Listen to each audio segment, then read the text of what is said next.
Mirë se vini në kanalin ton, mos harroni të bëni subscribe dhe të klikoni si përzieles për të marrë njoftimet më të reja. Faleminderit! Mos harxhoni para për të larë tapetin, jashtë si ta lani brenda në shtëpi pa u munduar. Në shtëpi të gjithë kemi tapete dhe ëndra e të gjithëve prej nesh është që ata të jenë sa më të pastër, sa më higjenik dhe mos t'i humbasi kurrë ngjyra dhe modeli i tyre. Por si mund të pastroni tapetin në mënyrën më të mirë të mundshme? Mos u shqetësoni, nuk ka nevojë që të përdorni kimikate dhe produkte super të shtrenjta. Thjesht duhet të shkosh dhe të blesh një copë lakër të bardhë. Gjithmonë e kemi përmendur në video tona se shumë produkte që kemi në shtëpi mund të na ndihmojnë të bëjmë shumë gjëra dhe mund të na shpëtojnë jetën në shumë situata.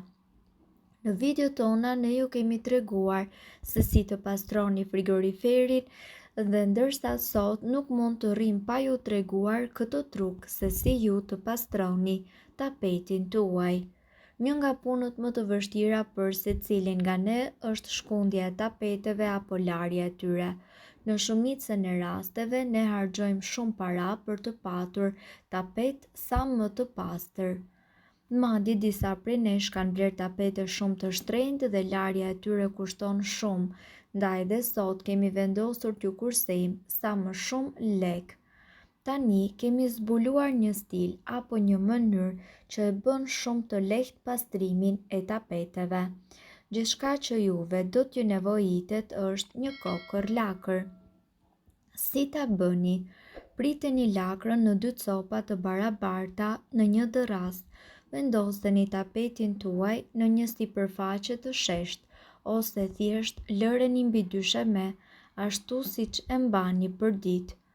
Ndërkohë, duhet të keni parasysh që të përdorni pjesën e sheshtë të lakrës, gjysmën e lakrës për të fërkuar tapetin. Dhe ndërkohë, merreni fshesën me korrent në mënyrë që të hiqni të gjitha papastërtitë. Dhe njëkohësisht duhet të keni parasysh që lakra jo vetëm që pastron qëllimin, por ajo gjithashtu nxjerr në pa edhe ngjyrat fal aciditetit të saj.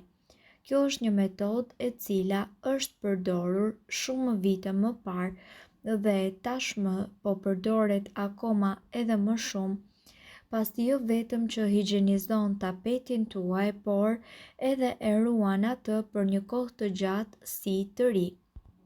Një këshill e vlefshme është që nëse derdhni lëng qershie apo verë mbi tapet, ju menjëherë merakosteni se do të mbetet ngjyra.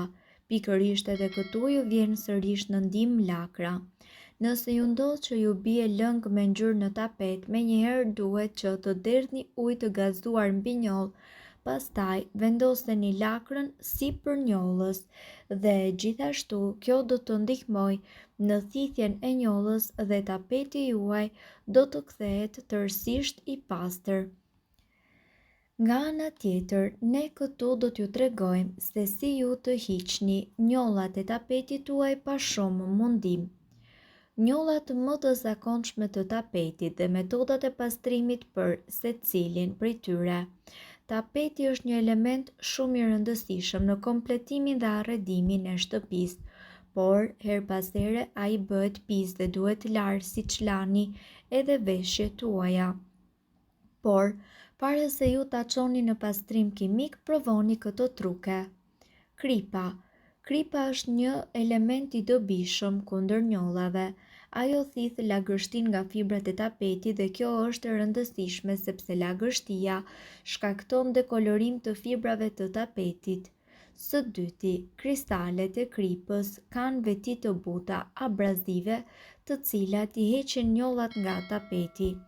Thjesht hidhni pak krip tek njolla, fërkojeni butësisht, lëreni për disa minuta derisa të thahet njolla.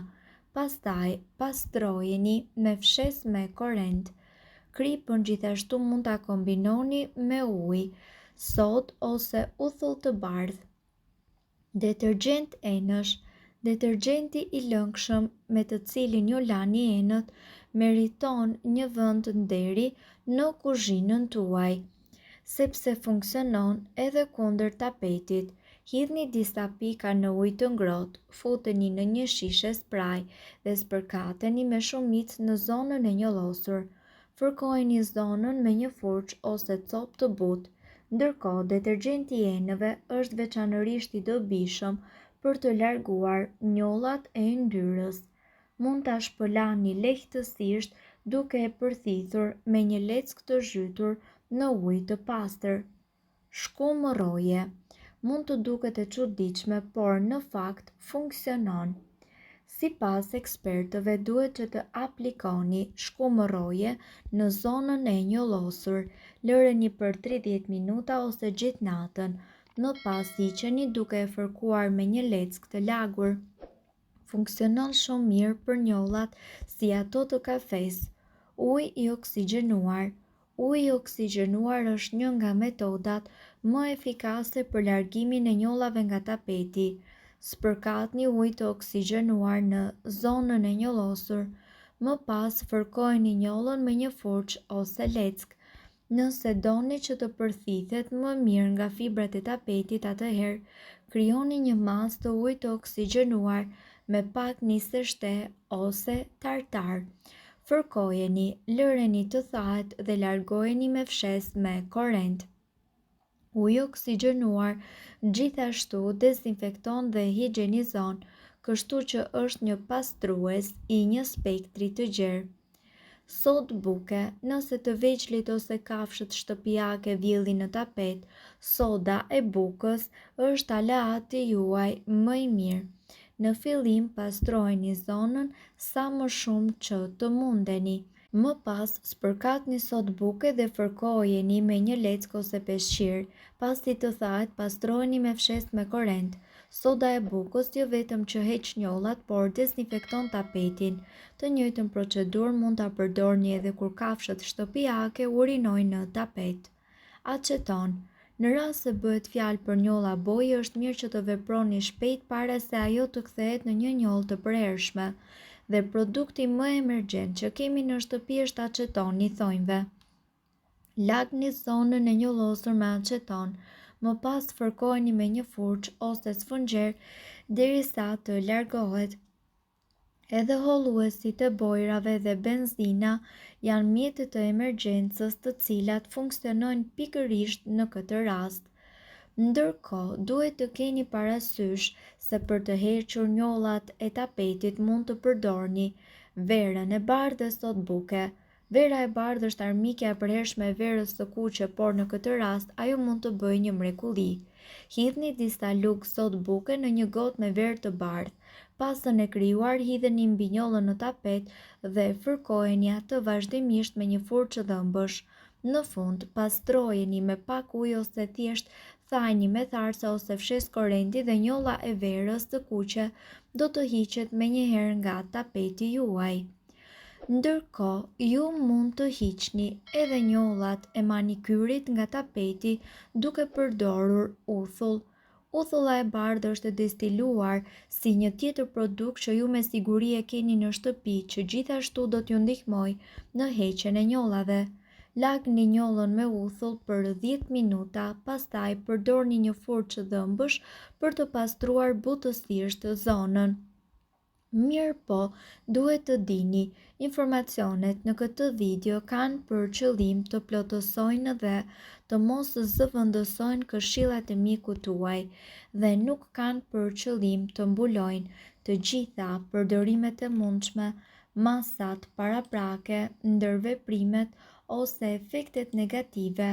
Informacionet në këtë video mund të mos i përshtaten rrethanave tuaja shëndetësore, prandaj para përdorimit konsultohuni me mjekun tuaj. Nëse doni të dëgjoni videot tona që ne postojmë çdo ditë, kliko subscribe. Ju ftojmë gjithashtu të bëni like në videot tona nëse i keni dëgjuar dhe pëlqyer ato. Faleminderit që e pat videon ton. Shpërndajni këtë video në profilin tuaj në mënyrë që të informohen edhe shokët tuaj. Faleminderit.